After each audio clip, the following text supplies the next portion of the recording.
హైదరాబాద్ హైడ్రా అధికారులు కూల్చివేతలు చేపట్టారు. ఇక కొండాపూర్లోని భిక్షపతి నగర్లో అక్రమ నిర్మాణాలను కూల్చివేస్తున్నారు. ఇక ప్రభుత్వ స్థలంలో అక్రమ నిర్మాణాలను తొలగిస్తున్నారు హైడ్రా సిబ్బంది. భారీ పోలీస్ బందోబస్తు నడుమ కూల్చివేతలు చేపట్టారు. ఇక కూల్చివేతల వద్దకు మీడియాని పోలీసులు అనుమతించడం లేదు. ఇక 2 కిలోమీటర్ల దూరంలోనే మీడియాను స్థానికులను పోలీసులు అడ్డుకుంటున్నారు.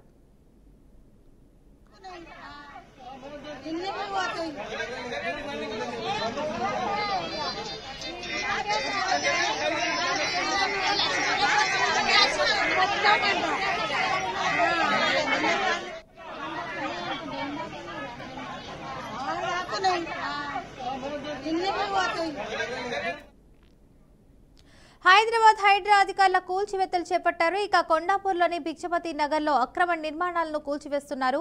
ప్రభుత్వ స్థలంలో అక్రమ నిర్మాణాలను తొలగిస్తున్నారు. ఇక హైడ్రా సిబ్బంది భారీ పోలీస్ బందోబస్తు నడుమ ఇక ఈ కూల్చివేతలు చేపట్టారు. కూల్చివేతల వద్దకు మీడియాని పోలీసులు అనుమతించడం లేదు. ఇక 2 కిలోమీటర్ల దూరంలోనే మీడియాను స్థానికులను పోలీసులు అడ్డుకుంటున్నారు. ఇక ఇదే అంశానికి సంబంధించి పూర్తి సమాచారాన్ని మా ప్రతినిధి శ్యామ్ అయితే అందిస్తారు. చెప్పండి శ్యామ్. ఫాతిమా, హైదరాబాద్ నగరవాసులు హైడ్రా అంటేనే వణికిపోతున్న పరిస్థితి కనబడుతుంది. వారం చివరి రోజు వస్తే మాత్రం హైడ్రా అధికారులు బుల్డోజర్లకు అదేవిధంగా పనిచెప్తున్న పరిస్థితి కనబడుతుంది. ఆక్రమణల పేరుతో పెద్దలను వదిలి పేదలపై ప్రతాపం చూపిస్తున్నారు. కోర్టులు విలువ చేసే భవంతులను వదిలి పూరి గుడిసెలు, రేకులు, ఇళ్లను నేలమట్టం చేస్తున్న పరిస్థితి కనబడుతుంది. మొన్న బతుకమ్మ పండుగ రోజు మొదటి రోజే గాజా రావడంలో కూల్చివేతలు చేపట్టిన హైడ్రా సిబ్బంది నేడు దసరా తెల్లారి కొండాపూర్లో నిర్మాణాలను తొలగిస్తున్న పరిస్థితి కనబడుతుంది.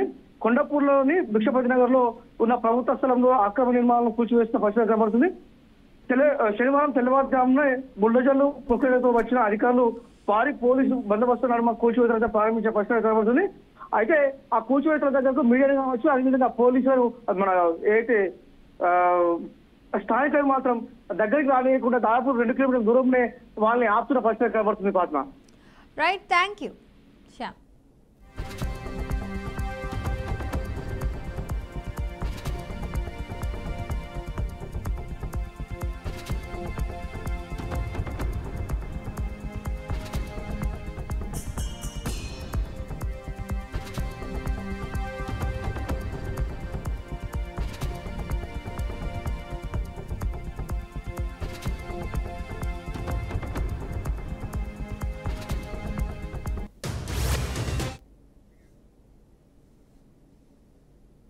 రాజస్థాన్ జైపూర్ కు చెందిన బీజేపీ నేతల వీడియో సోషల్ మీడియాలో చక్కర్లు కొడుతుంది. ఇక బీజేపీ కార్యకర్త క్యాన్సర్ రోగికి బిస్కెట్ ప్యాకెట్ ఇచ్చి తిరిగి లాక్కున్న వీడియో ప్రెజెంట్ ట్రెండింగ్ లో ఉంది. ఇక సేవా పక్వాడా కార్యక్రమంలో భాగంగా సెప్టెంబర్ 17 నుంచి అక్టోబర్ 2 వరకు పేదలు, రోగులకు ఉచితంగా పండ్లు, కూరగాయలు ఇవ్వాలని బీజేపీ అధిష్టానం పిలుపునిచ్చింది. ఇక ఈ కార్యక్రమంలోనే RUHS హాస్పిటల్లో ఉన్న రోగులకు బీజేపీ నాయకులు ఆహారం పంపిణీ చేశారు. ఇక్కడే ఓ మహిళా కార్యకర్త ఓ క్యాన్సర్ రోగి బిస్కెట్ ప్యాకెట్ ఇచ్చి మళ్లీ లాక్కున్న వీడియో వైరల్ గా మారింది. దీంతో ఈ విషయంపై నెటిజన్లు తీవ్ర విమర్శలు గుప్పిస్తున్నారు. ఇక దానం చేయండి, ఫోటో తీయండి, లాక్కోండి అంటూ కామెంట్స్ చేస్తున్నారు. అయితే ఈ వీడియోపై షియోపూర్ మండల బీజేపీ అధ్యక్షుడు గోపాల్ లాల్ షైని వివరణ ఇచ్చారు. ఇక రోగికి ఆల్రెడీ బిస్కెట్ ప్యాకెట్ ఇవ్వడంతో 2వ ప్యాకెట్ తీసుకునేందుకు నిరాకరించిందని, దీంతో మళ్లీ తీసుకున్నామని బీజేపీ అధ్యక్షుడు స్పష్టం చేశారు.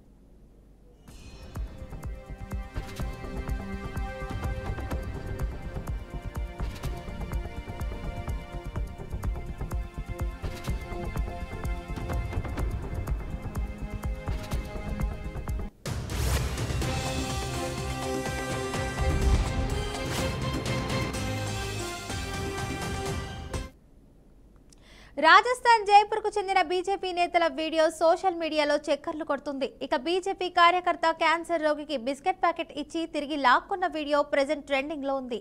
సేవా పక్వాడా కార్యక్రమంలో భాగంగా సెప్టెంబర్ 17 నుంచి అక్టోబర్ 2 వరకు పేదలు, రోగులకు ఉచితంగా పండ్లు, కూరగాయలు ఇవ్వాలని బీజేపీ అధిష్టానం పిలుపునిచ్చింది.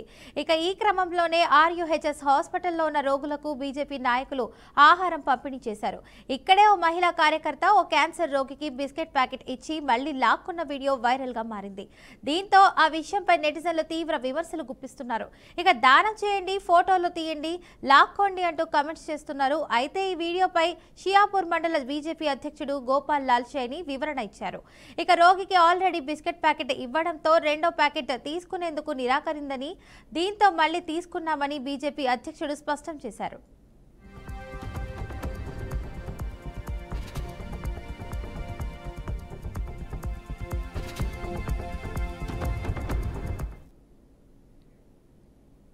బీహార్ రాష్ట్రం ముజాఫర్పూర్లో ఓ అమానుష ఘటన వెలుగు చూసింది. 13 సంవత్సరాల బాలికపై ఐదుగురు కలిసి గ్యాంగ్ రేప్ కు పాల్పడ్డారు. ఇక జాతరకు తన తల్లితో కలిసి వెళ్లిన బాలిక షాపింగ్ చేస్తూ ఉండగా తల్లి నుంచి దూరమైంది.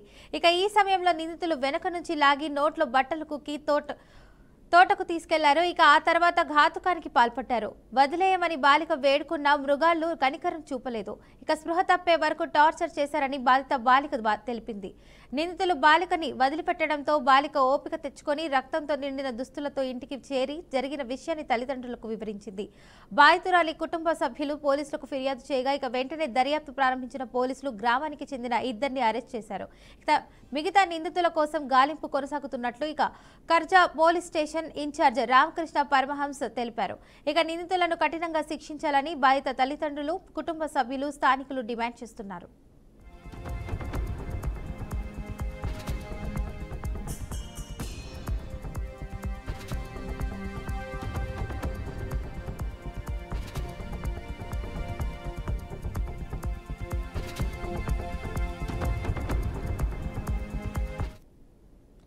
బీహార్ రాష్ట్రం ముజాఫర్పూర్లో ఓ అమానుష ఘటన వెలుగు చూసింది. 13 సంవత్సరాల బాలికపై ఐదుగురు కలిసి గ్యాంగ్ రేప్ కు పాల్పడ్డారు. జాతరకు తన తల్లితో కలిసి వెళ్లిన బాలిక షాపింగ్ చూస్తూ ఉండగా తల్లి నుంచి దూరమైంది. ఈ సమయంలో నిందితుల వెనక నుంచి లాగి నోట్లో బట్టలు కుక్కి తోటకు తీసుకెళ్లారు. ఇక ఆ తర్వాత ఘాతుకానికి పాల్పడ్డారు. వదిలేయమని బాలిక వేడుకున్న మృగాళ్లు కనికరం చూపలేదు. ఇక స్పృహ తప్పే వరకు టార్చర్ చేశారని బాధిత బాలిక తెలిపింది. నిందితులు బాలికను వదిలిపెట్టడంతో బాలిక ఓపిక తెచ్చుకొని రక్తంతో నిండిన దుస్తులతో ఇంటికి చేరి జరిగిన విషయాన్ని తల్లిదండ్రులకు వివరించింది. బాధితురాలి కుటుంబ సభ్యులు పోలీసులకు ఫిర్యాదు చేయగా వెంటనే దర్యాప్తు ప్రారంభించిన పోలీసులు గ్రామానికి చెందిన ఇద్దరిని అరెస్టు చేశారు. ఇక మిగతా నిందితుల కోసం గాలింపు కొనసాగుతున్నట్లు Karja police station incharge Ramakrishna Paramahansa తెలిపారు. ఇక నిందితులను కఠినంగా శిక్షించాలని బాధిత తల్లిదండ్రులు, కుటుంబ సభ్యులు, స్థానికులు డిమాండ్ చేస్తున్నారు.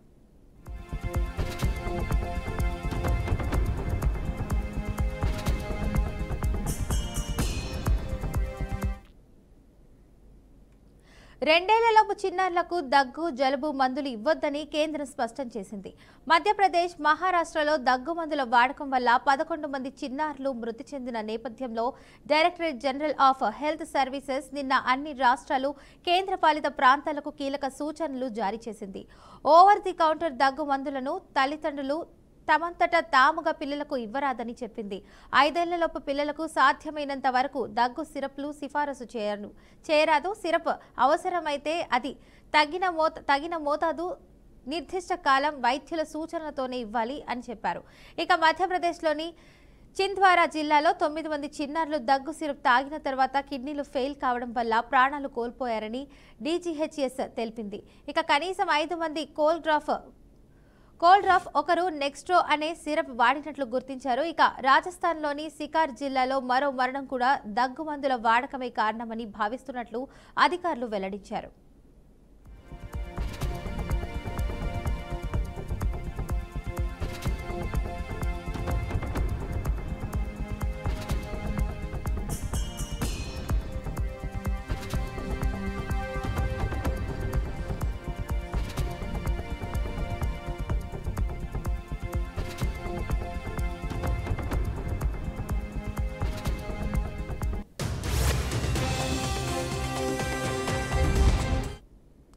రెండేళ్లలోపు చిన్నారులకు దగ్గు, జలుబు మందులు ఇవ్వొద్దని కేంద్రం స్పష్టం చేసింది.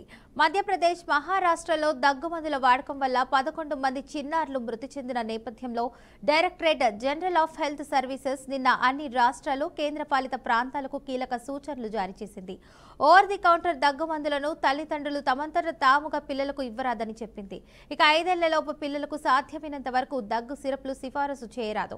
ఇక సిరప్ అవసరమైతే అది తగిన మోతాదు, నిర్దిష్ట కాలం వైద్యుల సూచనలతోనే ఇవ్వాలి.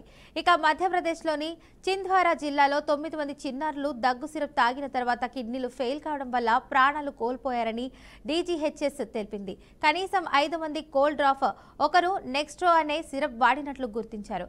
ఇక రాజస్థాన్లోని సికార్ జిల్లాలో మరో మరణం కూడా దగ్గు మందుల వాడకమే కారణమని భావిస్తున్నట్లు అధికారులు వెల్లడించారు.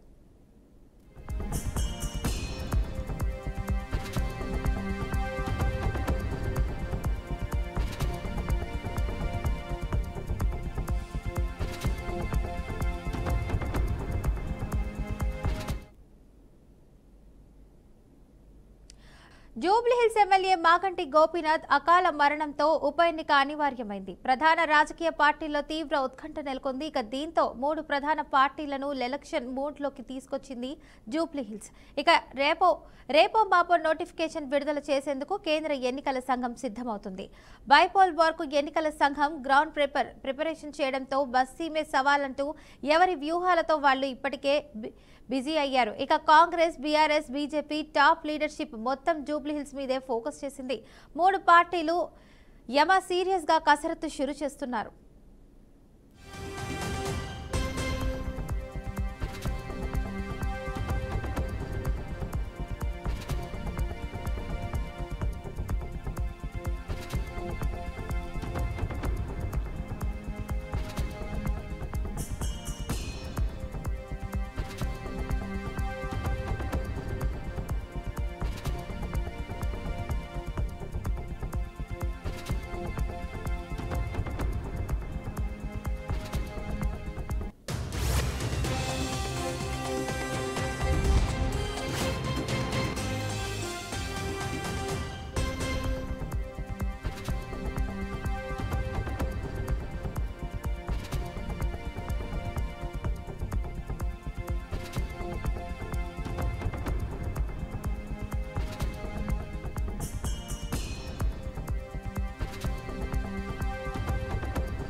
బీఆర్ఎస్ అంటేనే బై ఎలక్షన్ బై యాక్షన్ అంటేనే బీఆర్ఎస్. అసలే ఉప ఎన్నిక, ఆపై సిట్టింగ్ సీట్.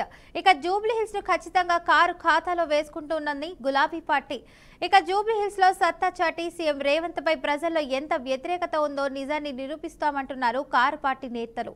ఇక బస్తీలో కళ్ళారిగేలా తిరుగుతూ ఇక క్షేత్రస్థాయిలో క్యాడర్ ని యాక్టివేట్ చేస్తున్నారు. జూబ్లీహిల్స్ లో రాజకీయ సమీకరణాలు తమకు అనుకూలంగా ఉన్నాయని నివేదికలు సూచిస్తున్నాయని కేసీఆర్ తెలిపారు. ఇక స్థానిక స్థాయిలోని శ్రేణులు ప్రజల్లో అవగాహన పెంపొందించి ఓటర్లతో ప్రతిపక్ష సంబంధాలు పెంపొందించాలని ఆదేశించారు. ఇక కాంగ్రెస్ పాలనలో అమలు కాలేని హామీలను ప్రజల ముందుంచి అభివృద్ధి కార్యక్రమాలను వివరించి నమ్మకం పొందారని సూచించారు. ఇక ప్రజలు ఇప్పటికే కాంగ్రెస్ పై విసుగుతో ఉన్నందున ఇది పార్టీకి అవకాశం కల్పిస్తుందంటున్నారు. ఇక షేక్పేట్ లో ప్రచారం సందర్భంగా స్థానిక ముస్లిం నేతలతో సమావేశమైన కేటీఆర్ జూబ్లీహిల్స్ లో తిరిగే మంత్రులంతా టూరిస్టులేనన్నారు. ఇక ఎన్నికలయ్యాక పత్తా ఉన్నారని, ఇక మాగంటి సునీత గెలుపు ఖాయమైందని స్టేట్మెంట్ ఇచ్చారు.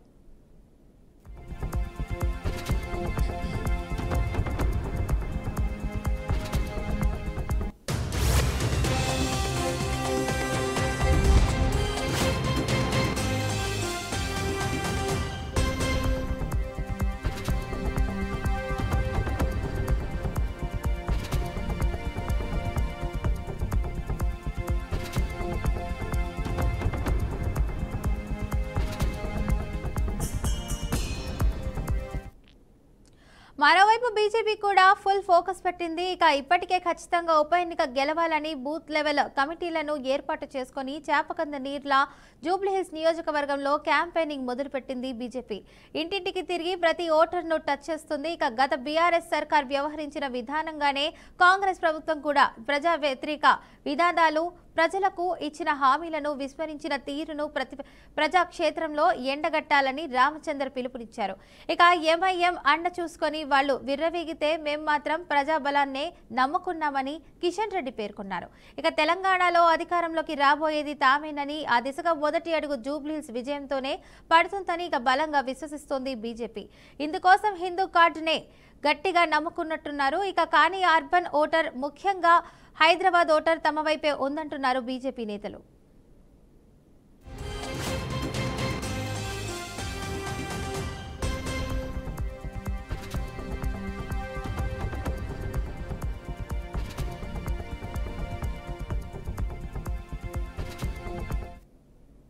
కాంగ్రెస్ పార్టీ మాత్రం అభివృద్ధి పనులతో జూబ్లీహిల్స్ బస్తీవాసుల్ని ఫిదా చేసే పనిలో ఉంది. ఇక లేటుగా వచ్చినా లేటెస్ట్ గా వస్తామంటూ అభ్యర్థి ఎంపికై సీరియస్ గా కసరత్తు చేస్తుంది హస్తం పార్టీ. ఇక కాంగ్రెస్ ప్రభుత్వం ఏర్పడిన తర్వాత వస్తున్న తొలి ఉప ఎన్నిక ఇది. ఇక అందుకే చాలా మంది ఆశావాహులు ఈ సీటు కోసం పోటీ పడుతున్నారు. గతంలో త్రుటిలో విజయానికి దూరమైన నవీన్ యాదవ్ ముందంజలో ఉన్నారు. ఇక మాజీ ఎంపీ అంజన్ కుమార్ యాదవ్, మాజీ mayor Bonthu Rammohan, Rehmat Nagar corporator CN Reddy కూడా పోటీలో ఉండేందుకు తీవ్రంగా ప్రయత్నిస్తున్నారు. మిగతా నాయకులు చాలా మంది రేసులో ఉన్నప్పటికీ స్థానికంగా ఉన్న బలం, ఆర్థిక బలం, ప్రజల నుంచి మద్దతును పరిగణలోకి తీసుకొని వీళ్ల పేర్లు తుది జాబితాలో ఉన్నాయి. ఇక వీరి పేర్లను అధిష్టానానికి పంపిన తర్వాత ఒకరి పేరు ఫైనల్ చేయనున్నారు. ఇక కాంగ్రెస్ ప్రభుత్వం అమలు చేస్తున్న సంక్షేమ పథకాలు చేసిన అభివృద్ధిని ప్రజల్లోకి తీసుకెళ్లేందుకు ప్రతి నాయకుడు కృషి చేయాలని ముఖ్యమంత్రి నేతలకు దిశానిర్దేశం చేశారు. ఇక 10 ఏళ్లలో బీఆర్ఎస్ వల్ల జరిగిన నష్టాన్ని, కేంద్రం చేస్తున్న అన్యాయాన్ని జనం ముందుకు చర్చకు పెట్టాలని ముఖ్యమంత్రి వివరించారు. ఇక కాంగ్రెస్ ప్రభుత్వం ప్రజా పాలనతో అన్ని వర్గాలకు కలుపుకొని వెళ్తూ రాష్ట్ర అభివృద్ధి కోసం చేస్తున్న పనులను వివరించాలని తెలిపారు. రాష్ట్ర నాయకుల నుంచి గల్లీ కార్యకర్త వరకు అందరూ సమన్వయంతో వెళ్తే భారీ మెజార్టీ వస్తుందని చెప్పారు.